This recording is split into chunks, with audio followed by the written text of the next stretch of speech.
How's it going, everybody? Shasta College, Humanities 2, as we work our way through the humanities from the early modern to current. We're in the middle, smack dab in the middle of the Renaissance. Cultures are flourishing in the West, especially.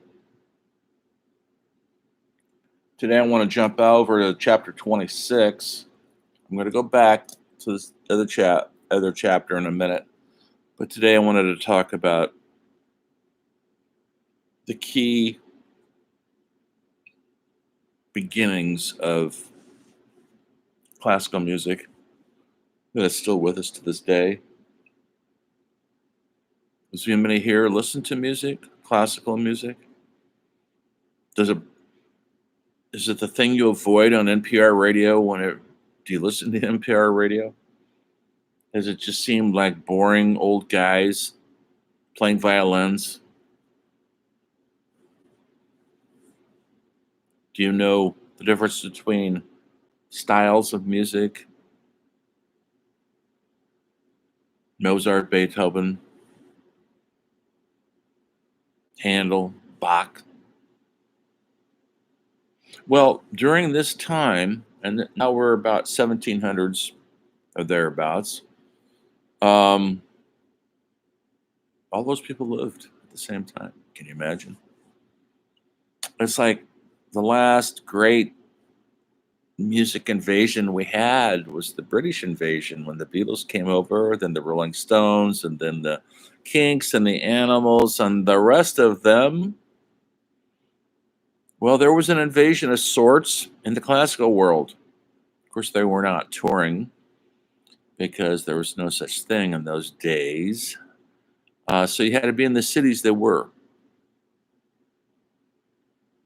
And if you're lucky enough to have lived in this beautiful city of Vienna or Paris, you would maybe have seen these people perform.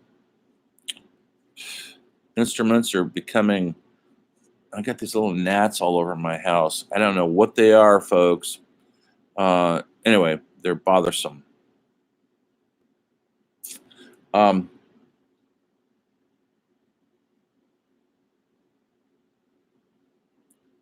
During this time, there was they defined the architecture and a lot of the art and the music as Rococo.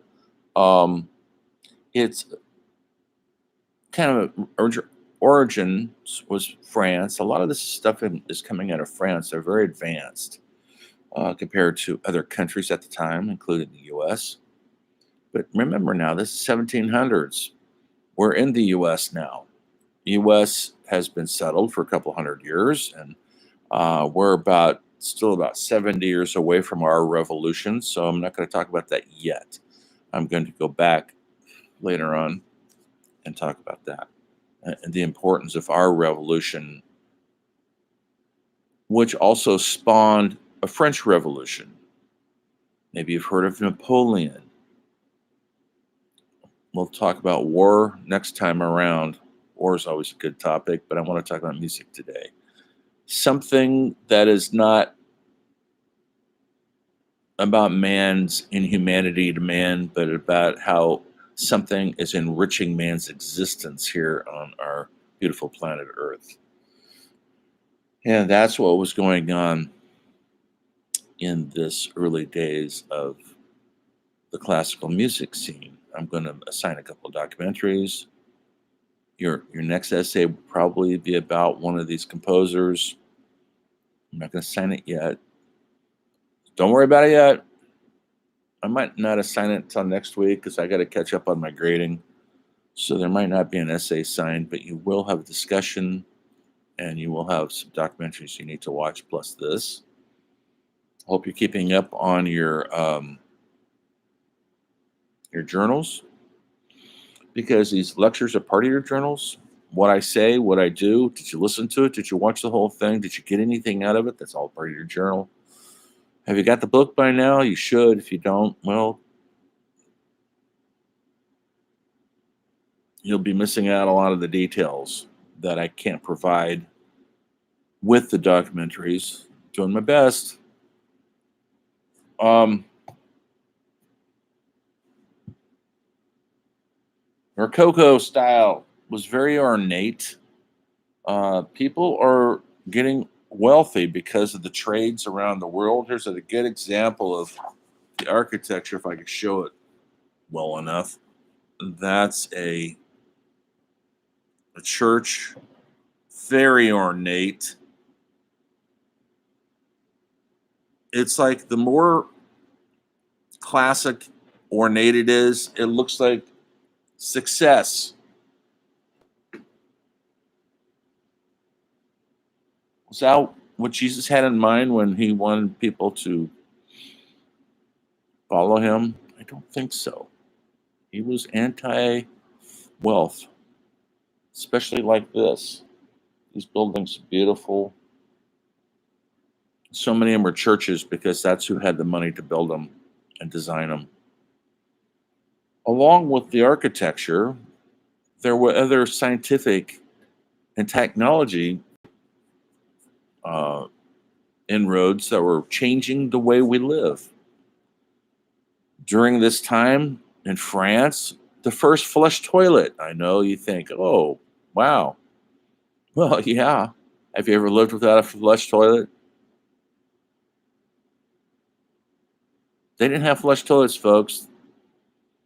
They did their business in a bucket, threw it out the window, or they went to a little building. We call them outhouses. They have different names for them across Europe.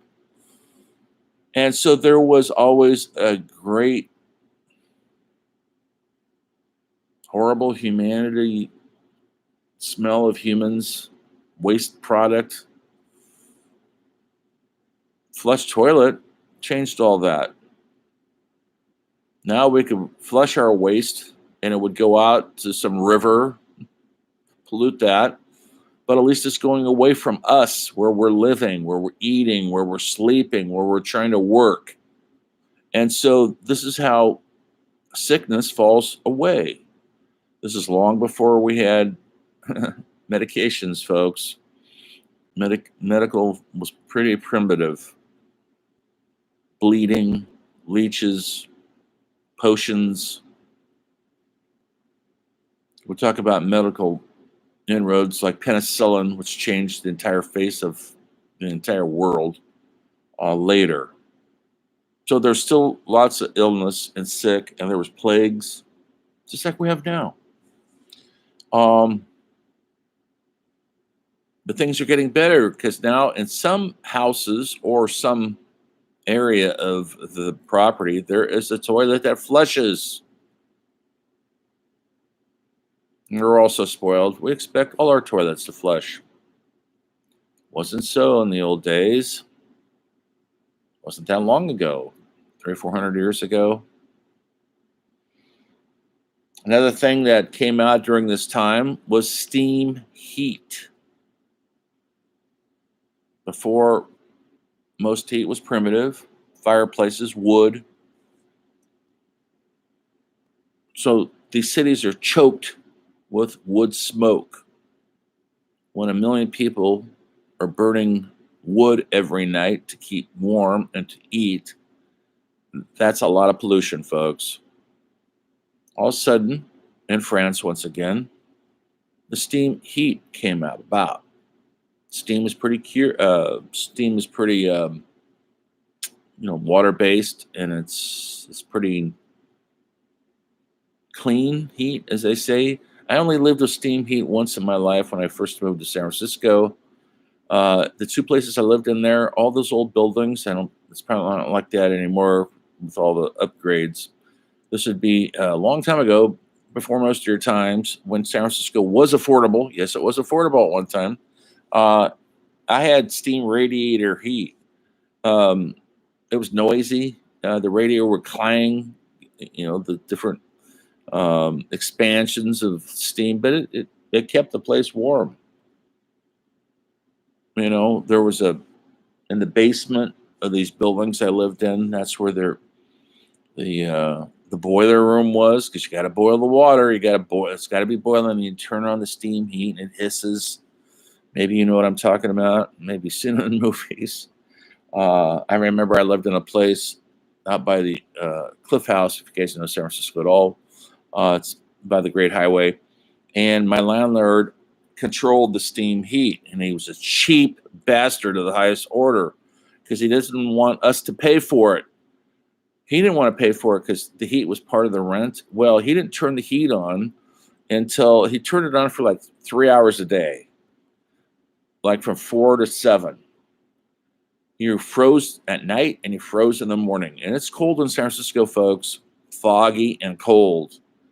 And he wouldn't turn the heat on no matter how much you beg him. Heat was only 3 hours a day. That was kind of typical in this country in old buildings and old cities like New York and Philadelphia, Chicago. Steam heat was huge. And arguing with your landlord to keep the heat on, the boilers going, was a constant because it cost money, and the landlords, that's how they save money, folks, by freezing their tenants out. Anyway, so that's a big deal, steam heat. It's not everywhere, but it's starting to make inroads out into the world. The stuff radiates out. There was no such thing as social network. So how do you get the stuff out there? Well, word of mouth. Sailors that are sailing to different ports are bringing news of the world. That's how it was spread. How do you listen to Mozart? There's no tapes, folks, no downloads, no MP3s, no CDs, no vinyl. How do you listen to Mozart? Well, you don't. You have to go to the place where they're playing live, and you hear it that moment. You walk out of the building, you don't hear it again. How do you hear it at your house? You don't have a radio, you don't have speakers. Maybe you get yourself a little piano forte, which was an early piano, and maybe you try to pick out the notes. That was starting to happen. How does music get spread when there is no modern recording devices to spread it throughout the world? And yet, these composers were famous in their time. It did spread. That's how important it was. People in America knew about Mozart. How? He never came here to tour. But people had been to Europe and they heard it, they'd seen it, and they brought it back with them. Then all of a sudden, orchestras everywhere start springing up to play this music. It was the times you had to go to where the orchestras played. So it was a sense of community, a vital connection that was connecting us all to our humanity. Because at the end of the day, with all the bickering and warfare that's going on all the time in the world, music is one of the arts that elevates us who we are. Once again, holding a mirror up to the best of who we are.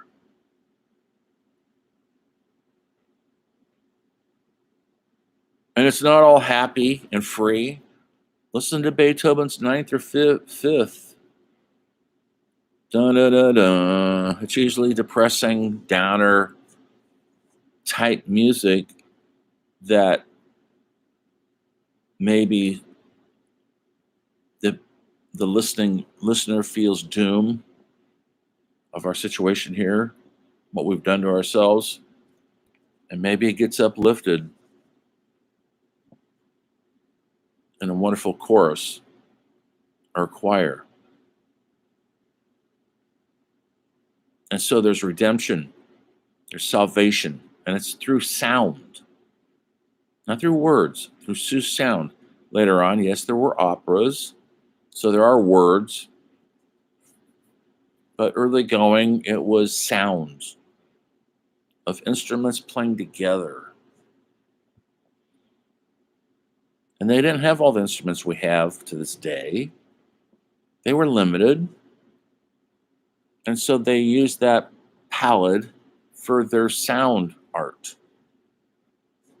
I'm going to assign a a really good documentary, and we'll probably have to see. You will probably have to see a couple episodes of it because I'm going to talk about music later on. Also, I'm going to bring it up to contemporary times. Not yet. Um,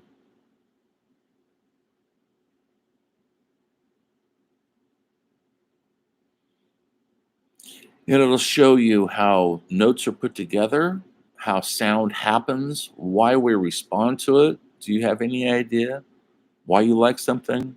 Why is it pleasing or not pleasing? What form of music do you listen to? That's what the discussion is going to be about. I'll post it later, probably tomorrow. Um, do you listen to contemporary music only? Do you go back and listen to your grandfather's old hippie Jimi Hendrix and the Beatles and all that? Do you know that stuff? You ever listen to Elvis or Murray Orbison or Chuck Berry, Miles Davis and jazz, or Louis Armstrong jazz greats? Jazz is an American form of music. We created it, and it changed the world. Not many jazz musicians left. People play jazz everywhere, but it's hard to make a living, especially in these pandemic times. New Orleans just got battered again, and that's a great jazz town for jazz. You ever get to New Orleans? Please go and just go into any club, and there's a lot of them. Hear all sorts of music, not just jazz. They got rock and roll, they got punk, they got a lot. It's a musical town, just like Nashville and Austin is. Lots of music venues. The pandemic has shut so many things down, and recently, the pandemic shut down New Orleans big time. That means no tourists are showing up there because they come to listen to music, they come to eat the spicy food, and all that stuff was closed down. It was just starting to reopen because the pandemic was getting under control before all these new variants kind of shut down everything again. And then they had a new hurricane there. Um, Lots of people died, mostly from heat. They didn't have electricity. They're just not getting the electricity put back on. If you've ever been to the south and felt the humidity, it's brutal. It can kill you, and that's what most of the deaths were. And now they're trying to think, well, how do they reopen now? Where are the tourists coming now? Are they going to show up? The town depends on that. They're a surviving city. Most cities survive catastrophes. San Francisco went through the great earthquake. Chicago went through major fires.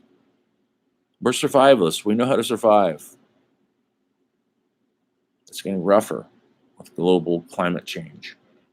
Floods, hurricanes, fires. California's been on fire all summer. Who knows if it'll be put out again? We're used to breathing smoke out here. Anyway, and our smoke now is in Eastern United States. It's in Europe. Europe thanks us for all the smoke we're sending their way. But today we're talking about beautiful music. But you got to look at these things in the context, what was going on in the culture. So what's going on in the culture that somebody like Mozart or Handel starts prospering, starts coming up and holding up the mirror to who we are with sound? Yes, farming is important, building is important, flushing toilets is important, but it's not as important as Mozart because it elevates our story. They're telling our stories through sound. Maybe you listen to hip hop music. They're telling our story through poetry and sound and the brutality of our times. That's what makes great music. And so during this time of technology, flush toilets, and steam heat, this beautiful sound was occurring there was some moments of clarity and peace and transcendence because of the music. They still had to pay rent. They still had to feed themselves. And then there's this aspect of life, like Shakespeare,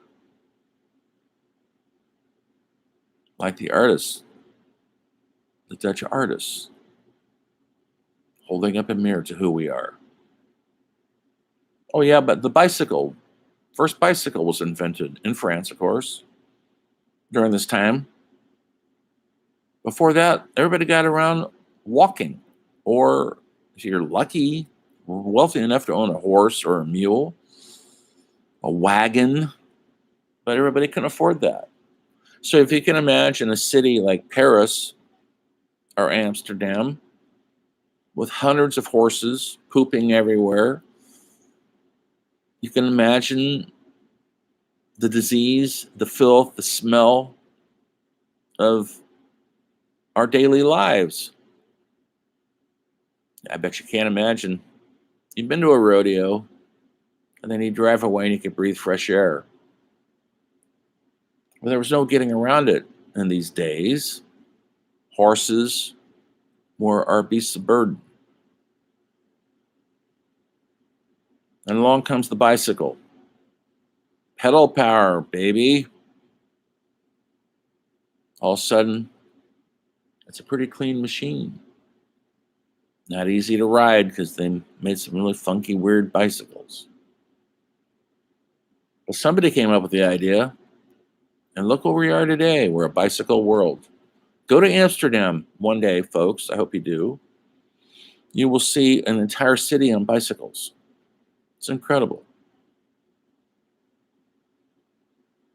So, USA is finally in the game. They're finally getting on their feet as an important culture. They're still a colony of Britain. That's soon to change with our American Revolution. There is distrust of the king telling us how to live and taxing the heck out of people.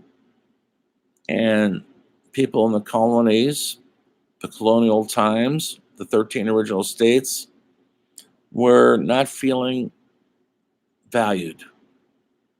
They felt like slaves to the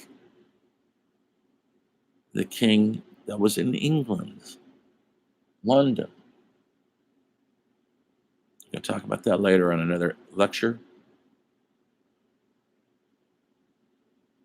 What else is here? Let me look. Yeah, you want to look at some of the pages. We're on chapter 26, I told you. If you look at page 179, you'll see some great examples of this ornate Rococo style of design. Then if you bop down to 203 and 205, you'll be reading about Mozart, child prodigy who was writing symphonies at 10 years old. Can you play two chords on a guitar? How old are you? He was writing symphonies, folks. And then after him came Beethoven. And I'm assuming you've heard of both of them. Maybe you haven't heard of Handel or Haydn. Maybe you've heard of Bach. They're still playing the music to this day. It's still that important. It still matters. Why? Why does the music matter? That's the question that I'm going to constantly ask in this course. Why did the painters matter? Why did musicians matter? Writers, film directors, dancers, poets. Why does it matter?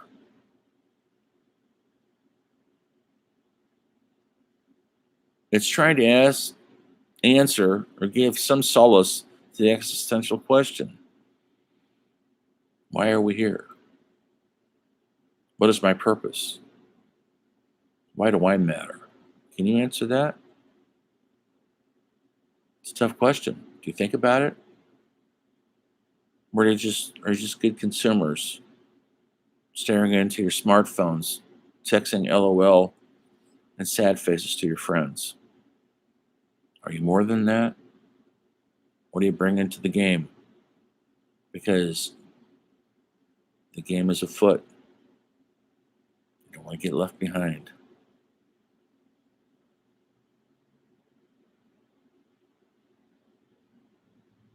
Look at the documentaries. I'll post them later on today. Keep up on your journals. Write what you see here, what you learned.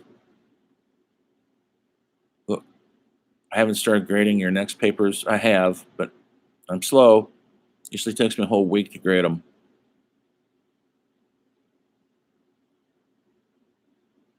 It's a work in progress. See you next time when the story of humanities continues.